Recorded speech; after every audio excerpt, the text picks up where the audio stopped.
Joining me right now in a Fox Business exclusive is the founder of Bridgewater Associates and author of the book, Principles for Disclosing Big Debt Crises. Ray Dalio is here. Great to see you, Ray. Thanks so much for joining us. Nice to see you.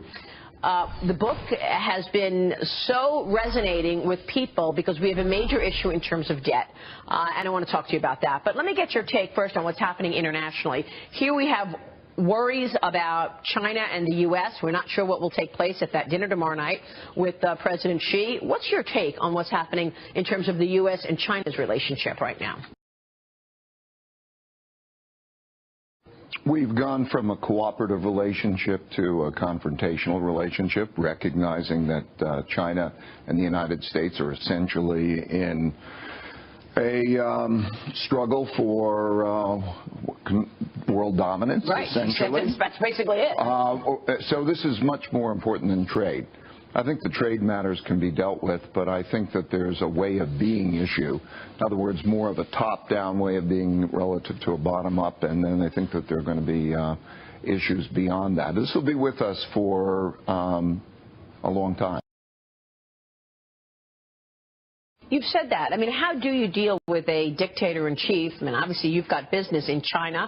And have you been forced to transfer any technology as a business person? No, by I the haven't Chinese? been forced. And I want to just emphasize, I have a lot of respect and admiration for the way they are operating. Now, it's a very different way of operating. Right. Okay. It's a top-down way of operating, right? So it might be, a good example would be video games.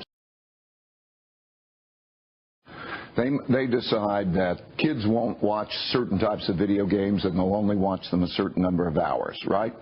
And in the United States, parents would decide that kind of thing. So the essence of the difference is this top-down versus bottom-up thing.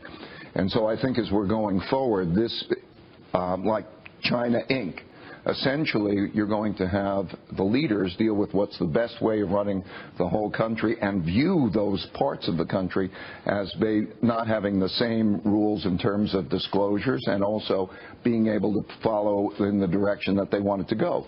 So if they want to take care of their education system in a certain way, they get it done. And that's been what they believe is the modus operandi for their success that has gone back to 500 BC, basically. It's an evolution of Confucian way of being, of knowing where you are.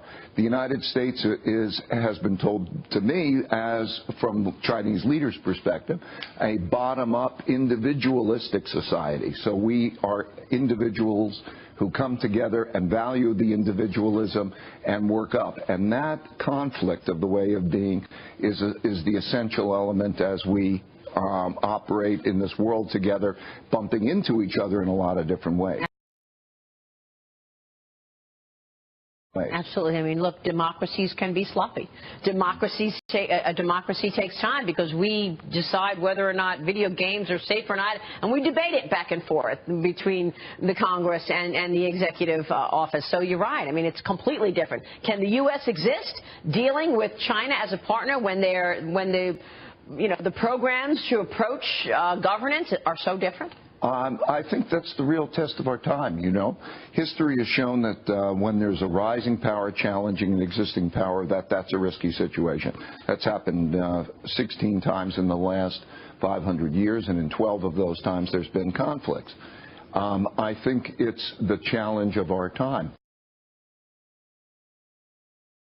It can happen, I think. It's happened in 4 of those cases, but I think that there needs to be the question of how you are with each other, and it's a risky situation.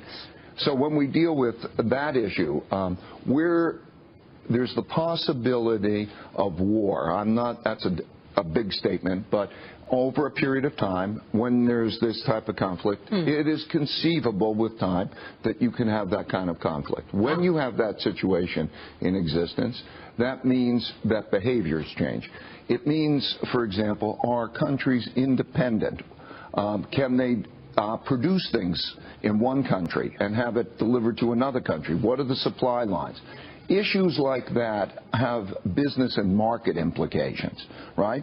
So these types of issues will be with us, I think, for a long time.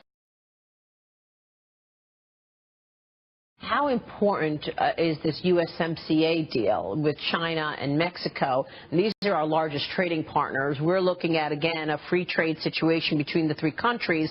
And I guess this is, in some cases, Canada blinked because this is a better deal for workers, for labor, I think. But there are still things to fix, according to Justin Trudeau. But how important was that for the investing world? I think it's very important, again, when we think in this geopolitical way now more, that zone is very important. The ability to have independent production in that area and to attract it. And that affects the Chinese-American dynamic, too, because as Mexico is being used in many ways that China might have been used, that affects that dynamic. So the deal with Mexico was very supportive of the relationship in our part of the world.